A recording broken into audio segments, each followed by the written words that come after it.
God is our hope.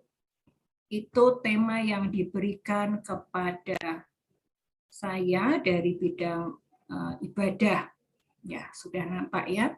Ini temanya dan tujuannya adalah mengajarkan kepada kita semua bahwa Tuhan adalah perlindungan yang kuat, memberikan pengharapan dan kekuatan terus-menerus dalam setiap kehidupan kita, dan mendorong kita semua untuk meletakkan pengharapan, kekuatan, kehidupan kita kepada Tuhan. Nah, sebelum itu saya mau stop share dulu, saya mau share pemandangan yang indah nih. Pemandangan sebentar, belum kelihatan ya. Sorry, saya lupa terus share screen. Saya mau tampilkan salah satu pemandangan.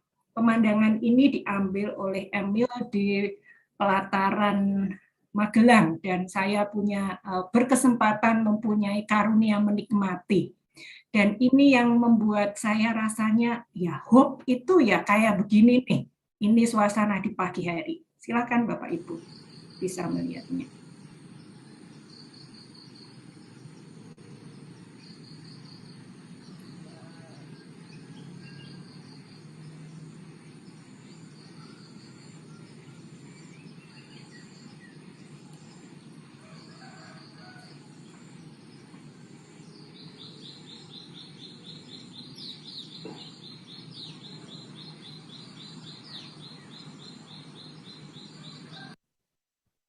Ya, itu adalah pemandangan matahari terbit.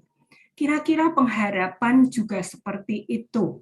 Bagaimana kita meyakini, berpengharapan bahwa esok hari pasti akan ada matahari terbit. Entahkah itu akan ditutupin awan, seperti kata Bu Rita, atau cerah terang benderang, atau mungkin bahkan tertutup oleh awan gelap sehingga mataharinya tak kelihatan, muncullah hujan, tapi matahari itu senantiasa ada.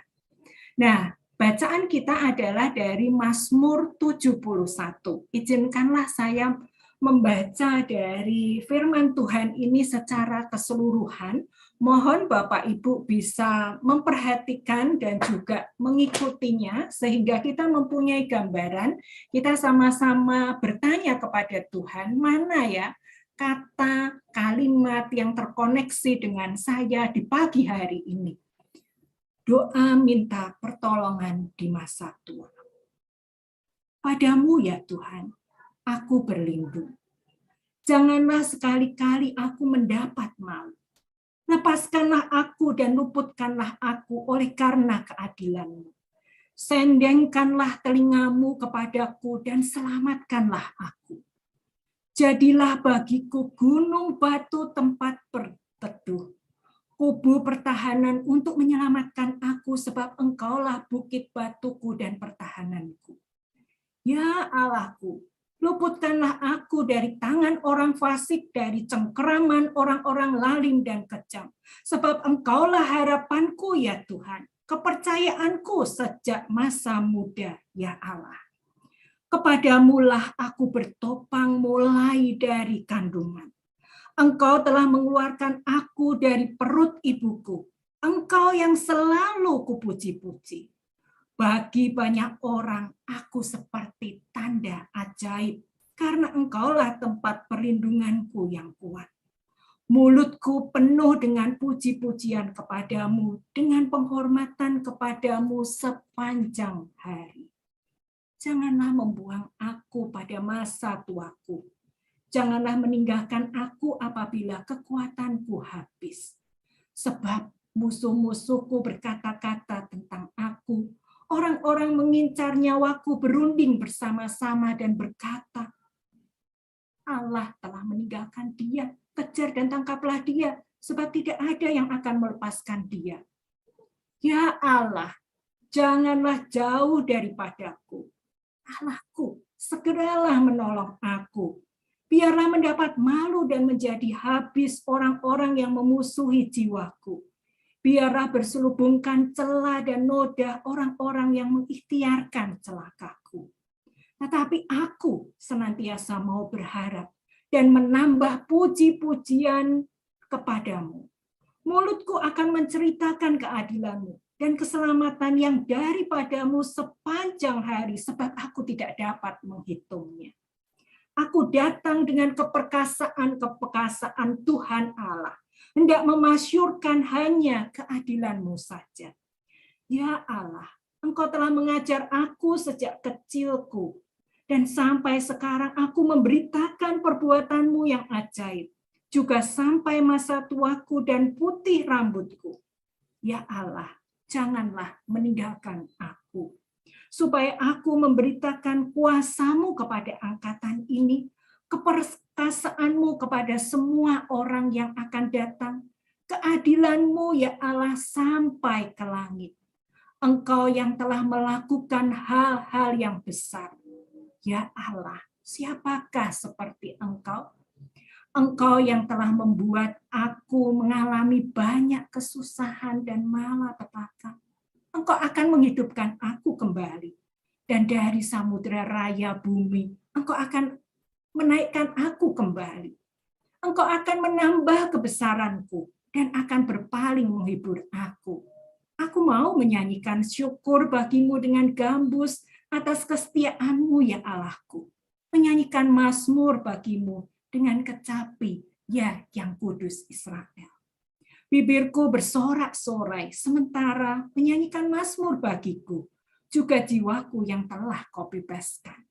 Lidahku juga menyebut-nyebut keadilan-Mu sepanjang hari, sebab akan mendapat malu dan tersipu-sipu orang-orang yang mengikhtiarkan celakaku.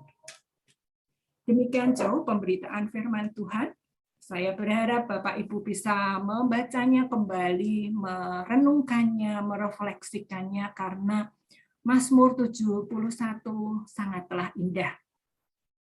Ya, dalam perenungan persiapan untuk khotbah ini, saya baru tahu itu hari Kamis yang lalu, dengan penuh terkejut, saya tugas gitu. Saya pikir bulan Maret saya tidak dapat tugas untuk khotbah. Tapi awalnya saya rada jengkel, marah gitu ya. Tapi kemudian saya merasa bersyukur karena saya meyakini bahwa tidak ada yang kebetulan. Dan rasanya saya meyakini dan menghidupi bahwa firman Tuhan ini menarik dan sangat menginspirasi saya secara pribadi.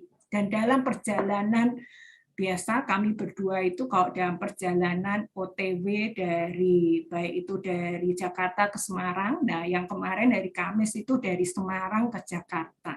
Kita mendiskusikannya dengan Pak TAD. Ya, apa sih yang terjadi? Kira-kira saya mau ngomong apa ya Tuhan, ini aku mau diskusi sebagai persiapannya juga. Nah, pada waktu kita ngobrol-ngobrol, kemudian Pak TAD mengatakan bahwa coba lihatlah kehidupan kita manusia begitu, dan bagaimana firman Tuhan itu juga menjawab. Nah, beberapa hal, beberapa peristiwa atau beberapa karakter kehidupan yang ada di dalam kehidupan kita masing-masing itu antara lain seperti ini. Saya mau share screen saya lagi ya, Bapak Ibu. Ya, yang pertama adalah soal ketakutan. Siapa sih dalam hidup kita yang tidak pernah mengalami ketakutan? Siapapun kita pasti pernah mengalami ketakutan. Ketakutan, penderitaan, malapetaka, apapun itu jenisnya yang membuat kita mungkin merasa cemas, merasa down, merasa tidak berarti, tidak berharga. Dan Tuhan menjawabnya. Di firman Tuhan ada perkataan jangan takut bahwa Tuhan akan menyertai, Tuhanlah pengharapan, Tuhanlah kekuatan, Tuhanlah penolong, Tuhanlah perlindungan. Ada tema soal ketakutan. Selain itu ada tema juga soal kematian. Selain di Minggu Prapaskah keempat ini kita juga menghayati di masa-masa Prapaskah, menghayati masa-masa penderitaan, dan nanti Jumat Agung kita menghayati kematian Kristus. Nah, kita pun sebagai orang-orang yang beriman pun, siapapun entah beriman atau tidak, semua orang akan mengalami kematian. Dan di tengah-tengahnya ada tema tentang pengharapan. Tema pengharapan. Tema pengharapan ini kental di dalam bacaan kita di Mazmur 71 dan di beberapa ayat di Perjanjian Baru berkenaan dengan pengharapan banyak sekali. Kalau Bapak Ibu mau memperhatikan, tadi ada ketakutan, ada juga kematian. Di bawahnya, di tengah-tengah pengharapan ini, saya akan siarkan ada kehidupan. Kalau kita berharap bahwa sakit akan sembuh, itu berharap pada kehidupan. Kalau ibu hamil melahirkan, seperti saudara-saudara kita yang Sieni dan Valentina lama merindukan mempunyai seorang anak, kemudian melahirkan, itu melahirkan kehidupan. Ibu itu melahirkan kehidupan. Tapi ada juga cinta di sini. Bagaimana cinta kasih itu mewarnai. Kita ingat 1 Korintus 13 itu ngomong soal cinta. Yesus sendiri memberitakan berkenaan dengan dasar kita mengasihi Allah dan sesama adalah cinta pada diri kita. Cinta, tema ini dan ini ada di kitab suci, dijawab di kitab suci. Dan tema-tema ini juga ada dalam kehidupan kita. Rasanya firman Tuhan itu related menjawab apa yang menjadi persoalan di dalam kehidupan kita. Tapi sengaja kalau Bapak Ibu, mohon maaf ini nggak bisa membuatnya secara berurutan, tapi cobalah Bapak Ibu membayangkan. Tadi ketakutan itu di atas, kemudian kematian, pengharapan, terus kehidupan, dan cinta. Di tengah-tengahnya itu pengharapan. Apapun juga, entahkah pengharapan akan cinta yang ya bersyukur bahwa Dewi bisa menikah, Dewi akhirnya menikah dengan Glenn. Mungkin ada orang-orang di sekitar kita yang mengharapkan cinta dalam artian menemukan pasangan hidupnya. Ada orang yang berharap pada kehidupan. Pamela yang sedang hamil tentu mengharapkan bahwa kelahiran nanti pun akan diberkati Tuhan dan menghasilkan kehidupan. Pengharapan bukan hanya cinta dan kehidupan, tapi pengharapan akan kematian. Di Mazmur 71 ya ada pengharapan bahwa masa tua itu tidak sampai menderita. Ada ketakutan di situ. Kemarin pada waktu ketemu dengan pendeta emeritus di acara PGMW 2, ada hamba Tuhan emeritus yang mengatakan bahwa ya kalau sudah emeritus tuh kayak gini Bu, sering kami merasakan habis manis sepah dibuang. Nah, pada saat saya merenungkan firman Tuhan ini, iya ya, makanya itu Mazmur mengatakan jangan tinggalkan aku Tuhan pada masa tuaku. Karena seringkali orang merasa begitu. Sebetulnya mungkin tidak ada yang bermaksud untuk melupakannya, tetapi itu perasaan lebih sensitif gitu, sehingga itulah yang muncul. Itu juga pengharapan. Orang yang sakit lama berharap akan kematian. Jadi pengharapan itu ada di tengah-tengah. Mau itu yang kita katakan itu bentuknya kematian, bentuknya ketakutan, malapetaka, penderitaan. Kita butuh pengharapan, dan pengharapan akan cinta dan kehidupan itu juga ada di dalamnya. Karena itu pengharapan senantiasa ada di dalam kehidupan kita. Nah, bagaimana dengan Mazmur 71? Di ayat yang kelima, itu ayat yang jelas berkenaan dengan harapan. Dikatakan sebab engkaulah harapanku ya Tuhan. Kepercayaanku sejak masa mudaku ya Allah.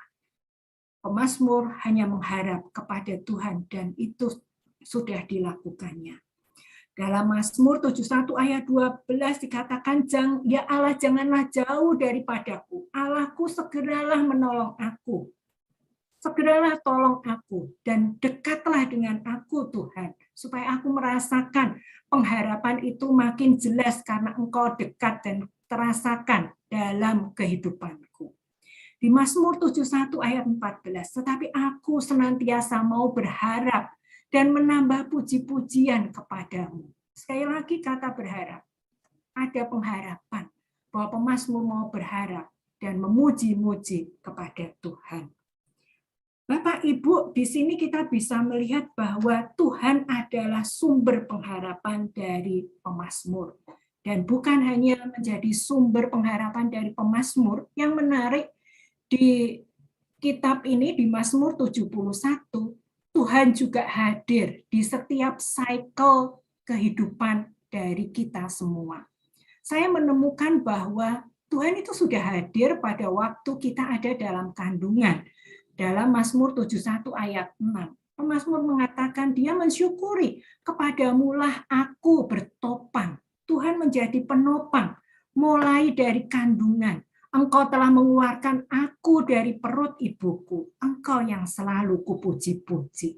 Pertanyaannya adalah, bagaimana ya Janin kok bisa muji-muji gitu? Saya ingat pada waktu saya hamil kedua anak saya, walaupun saya hamil, saya suka menyetelkan musik-musik klasik, musik-musik rohani kayak begitu. Dan itu saya maknai bahwa supaya janin itu tetap akan bisa memuji-muji Tuhan sejak dalam kandungan. Nah, Pamela, lakukanlah itu bahwa sejak dalam kandungan engkau memperhatikan janin yang Tuhan berikan dan sudah memulai puji-pujian kepada Tuhan itu. Bukan hanya itu saja, dikatakan di Mazmur 71 ayat 17, ya Allah, Engkau telah mengajar aku sejak kecilku, dan sampai sekarang aku memberitakan perbuatan-perbuatanmu yang ajaib.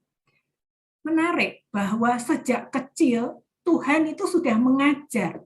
Nah, bagi teman-teman yang punya anak kecil begitu ya, kayak Jokris, terus yang lain-lain, Anson, ya anak-anak sekolah minggu kita, ajarkanlah mereka sejak kecil tentang Tuhan sebagai sumber pengharapan. Bahkan ajarilah mereka untuk mereka mengerti perbuatan-perbuatan ajaib yang Tuhan berikan buat mereka. Berikanlah itu, katakanlah itu, supaya mereka sejak kecil tahu bahwa ini adalah perbuatan Tuhan yang ajaib. Mungkin perbuatan itu kecil, tetapi berilah makna, sehingga mereka pun sejak kecil tahu bahwa kalau bukan Tuhan yang menolong, memampukan, tidak akan mungkin kita bisa merasakan, menikmati keajaiban yang Tuhan berikan. Dan kemudian masa muda, Mazmur 71 ayat 5 dikatakan bahwa sebab engkaulah harapanku ya Tuhan, kepercayaanku sejak masa muda ya Allah. Artinya bahwa sejak masa muda, para remaja, pemuda perlu diajarin bahwa Tuhan itu adalah sumber pengharapan dan iman. Kepercayaan, trust itu iman. Dan itu perlu kita ajarkan. Pemazmur ini betul-betul mensyukuri bahwa Tuhan itu sudah membentuk dia, baik dalam kandungan, masa kecil, masa muda, bahkan yang terakhir adalah masa tua. Mazmur 71 ayat 9 dikatakan, janganlah membuang aku pada masa tuaku, janganlah meninggalkan aku apabila kekuatanku habis. Juga sampai masa tuaku dan putih rambutku ya Allah, janganlah meninggalkan aku supaya aku memberitakan kuasa-Mu kepada angkatan ini, keperkasaanmu kepada semua orang yang akan datang. Artinya bahwa pada masa tua, penyertaan Tuhan selalu ada. Bahkan Yesaya mengatakan bahwa Tuhan menggendong kita di masa tua kita. Supaya apa? Supaya pemazmur atau kita yang sekarang ini sedang dalam masa tua, ya saya juga rasanya sudah merasakan bahwa mulai 50 tahun ke atas itu bisa dikatakan usia secara kronologisnya itu tua gitu kan. Nah, karena di Alkitab itu orang Lewi dia berkaryanya itu mulai usia 20 sampai 30. Nah, itu karyanya sampai 50. Ketika 50 itu mereka nggak lagi harus full kayak begitu, tapi bisa bantu-bantu mana yang diperlukan. Nah, pada masa tua pun 50 tahun ke atas kayak gitu, dia orang ini, pemazmur ini berkeinginan untuk tetap memberitakan kuasa Tuhan, keperkasaan Tuhan kepada semua orang yang akan datang. Ya, nanti kalau masa tua mungkin saya usia berapa, 60 atau 70 tahun, kalau Tuhan menghendaki kayak begitu, kita tidak pernah tahu, tetapi rasanya di masa tua pun aku mau tetap memberitakan cinta kasih Tuhan, mau memberikan kesaksian hidup kepada Tuhan. Dan di sini juga kita belajar bagi orang-orang yang masih muda, yang mempunyai orang tua, mumpung masih punya orang tua.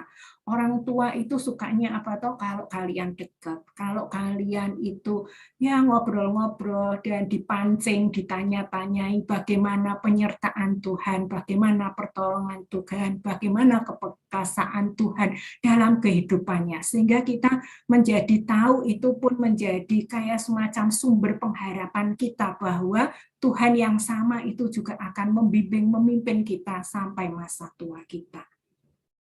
Pengharapan pemazmur dalam Tuhan itu ternyata macam-macam Bapak Ibu, ada banyak. Walaupun nanti di rancangan khotbah ada 3 hal, nanti dalam minggu ini Pak TAD akan menjelaskan lebih rinci dan detail, tapi kalau saya melihat itu ada banyak, ini refleksi teologis bagaimana pemazmur itu melihat Tuhan dalam kehidupannya. Bagaimana pemazmur memaknai semua peristiwa yang terjadi dalam hidupnya terkait dengan Tuhan. Dan dia merasakan bahwa Tuhan itu sebagai perlindungan, pertolongan, penolong, ya perlindungan. Ini saya mengatakan perlindungan ya. Itu ayatnya banyak. Jadi ini yang saya sebut pertama itu rasanya yang paling banyak ayat-ayatnya. Itu bisa Bapak Ibu lihat dan catat di ayat 1, 4, 10 sampai 11, 13 sampai 24 di mana perlindungan Tuhan itu nyata dalam kehidupan pemazmur, dalam artian bahwa dia tidak akan memperoleh malu, rasanya begitu. Dia diluputkan dari musuh yang mau menyerang, dari orang fasik, lalim, orang yang kejam, bahkan orang yang mengikhtiarkan celaka gitu karena iri, tidak suka kayak gitu. Perlindungan Tuhan itu nyata, itu yang paling banyak. Kemudian paling banyak yang kedua adalah ngomong soal keadilan. Berapa kali itu ada perkataan tentang bagaimana keadilan Tuhan dalam kehidupan pemazmur. Kehidupan pemazmur tidak mudah, tetapi dia tetap meyakini, merasakan bahwa Tuhan itu adil. Itu di ayat 2, 15, 16, 19, dan 24.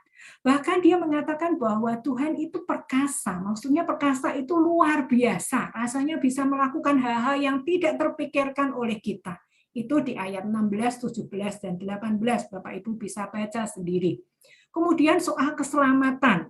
Ya, itu disebut juga di ayat 2, 3, dan 15. Tuhan yang setia. Ada di ayat 22. Tuhan yang menghibur, berpaling untuk menghibur. Dalam kesusahan, Tuhan menjadi penghibur bagi pemazmur. Penolong, dia juga pendengar, sendengkanlah telingamu padaku Tuhan. Artinya bahwa Tuhan pendengar. Di tengah kehidupan kita yang barangkali orang itu banyak sibuk dan tidak benar-benar stay hadir dan mendengarkan kita, Tuhan ada sumber pengharapan kita yang mau mendengarkan kita. Penopang, ini ayat 6 itu yang berkenaan dengan ketika kita ada dalam kandungan, Tuhan menopang kita. Karena kalau janin itu kan rasanya kan tidak berdaya. Pohon yang maksudnya yang batangnya itu tidak gede gitu, kalau menjulur gitu kan dia butuh topangan supaya kuat untuk bersandar. Nah, Tuhan itu menjadi sandaran, Tuhan jadi penopang, dan itu yang membuat pemazmur tetap meyakini bahwa Tuhan itu ya sumber pengharapan di dalam apapun juga dalam kehidupannya. Ada quote dari Desmond Tutu mengatakan bahwa hope is being able to see that there is light despite all of the darkness. Kita tetap akan bisa melihat pengharapan itu, melihat terang, cahaya terang, sekalipun ada dalam kegelapan. Nah, tentunya ini butuh keterampilan. Kalau kita meyakini bahwa ya pengharapan itu ada, seringkali kalau dalam dalam persoalan masalah kita sulit untuk bisa melihat pengharapan. Dalam situasi yang gelap kita sulit untuk bisa melihat bahwa ada pengharapan. Dan ingat bahwa pengharapan itu ada iman. Kalau kita punya iman, kita punya pengharapan. Karena itu firman Tuhan mengatakan iman, pengharapan, dan kasih. Nah, pengharapan di sini adalah sumber energi di mana kita bisa mengasihi orang lain. Dan iman itu yang memampukan kita untuk kita bisa tetap percaya sekalipun kita tidak melihat. Untuk tetap percaya bahwa ada cahaya walaupun di tengah kegelapan. Saya belajar dari pemazmur bagaimana dia merespon supaya dia itu tetap bisa punya pengharapan di dalam Tuhan. Respon pemazmur itu saya kategorikan ada empat pujian, 4P. Pujian mazmur. Di situ, Bapak Ibu bisa dilihat bahwa mulai dari ayat 6, 8, 14, ayat 22, 23, di mana pemazmur mengatakan bahwa dia menambah puji-pujian, bermazmur, bersorak-sorai dengan kecapi, dengan gambus, kayak begitu, untuk memberitakan kesetiaan Tuhan. Pujian mazmur.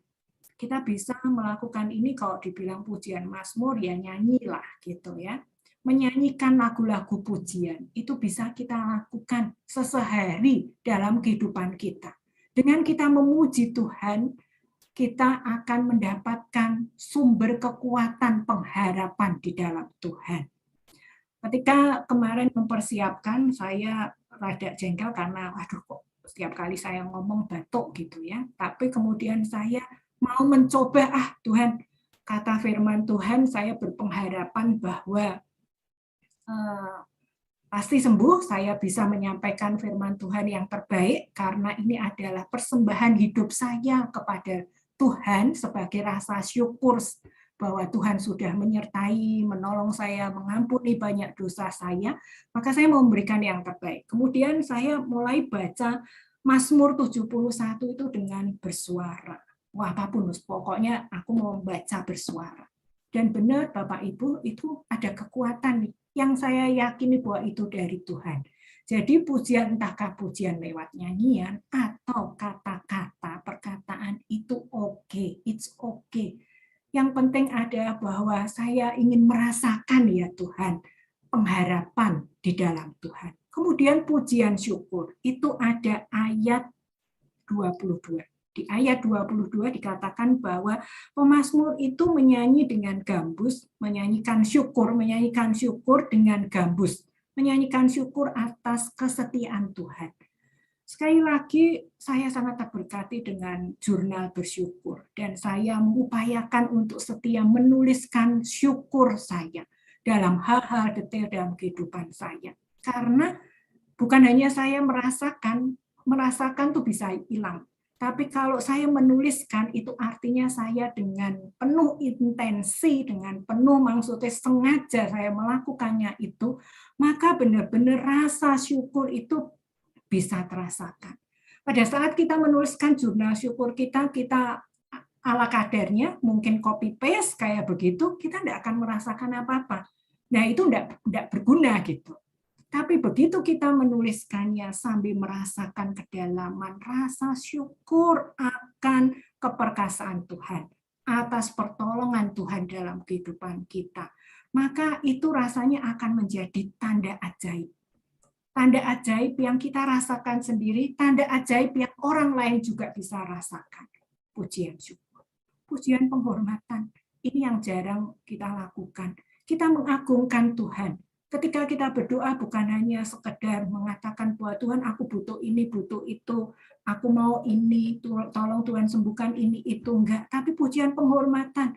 Penghormatan apa? Penghormatan kepada Tuhan, bahwa Tuhan adalah sumber pengharapan, bahwa Tuhan adalah sumber cinta, bahwa Tuhan adalah gunung batuku, kubu pertahananku. Itu pujian penghormatan kepada Tuhan.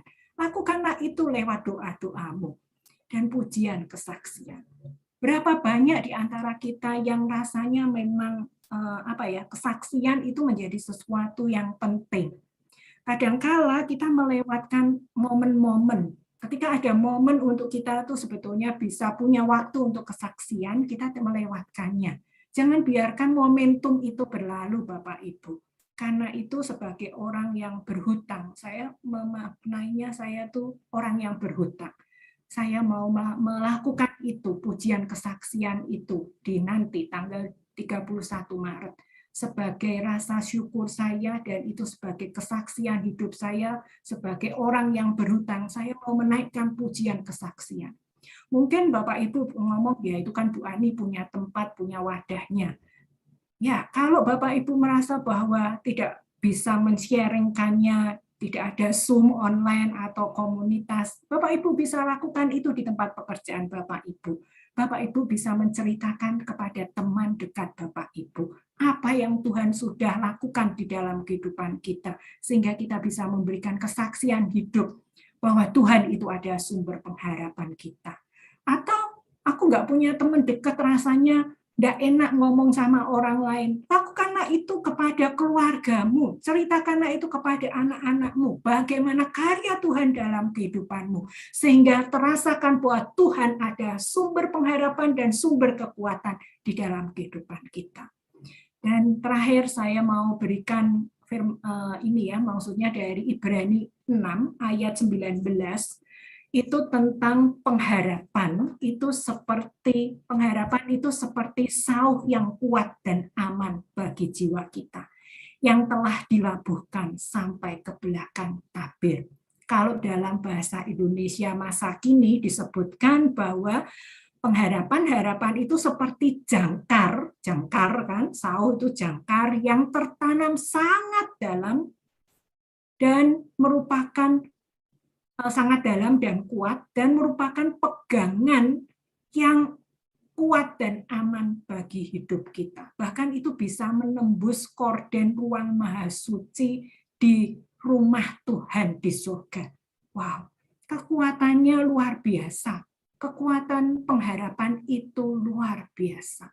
Dan ayat ini menjadi salah satu ayat yang menginspirasi saya ketika saya memutuskan bahwa ya saya itu orangnya teratur, suka yang jelas gitu. Saya mau memasuki perjalanan baru yang kadang-kala tidak jelas. Dan ayat ini yang menghasilkan di tahun 2009 menghasilkan apa nilai dari pelayanan kehidupan saya itu ada because there is always hope. Kalau Bapak Ibu mengerti bahwa ini juga menjadi tagline dari ARC Family Center. Kalau ARC itu dulu saya maknai di tahun 2009 itu act random kindness. Bagaimana saya berbagi kebaikan secara acak buat siapapun orang. Dan kalau 2014 itu ARC Family Center karena Anugerah Rayon Kembangan. Nah, HOPE di sini adalah ini akronim dari Helping Other People Everywhere. Pengharapan tinggallah menjadi satu kayak semacam konsep belaka. Kalau Bapak Ibu tidak melakukan HOPE itu apa? Melakukan menolong orang lain dimanapun mereka berada. Siapapun kita, tidak harus menjadi pengkhotbah, tidak harus menjadi konselor, tidak harus jadi gembala, tidak harus jadi pengurus, aktivis, pengurus komisi, tidak harus, tetapi sebagai ibu rumah tangga, sebagai seorang pribadi, entahkah masih muda ataukah sudah tua, kita bisa helping others, people, everywhere. Kita punya kepekaan untuk bisa menolong siapapun orang yang kita jumpai. Dan pada saat itu kita bisa memberikan kesaksian hidup bagaimana Tuhan itu menjadi sumber pengharapan.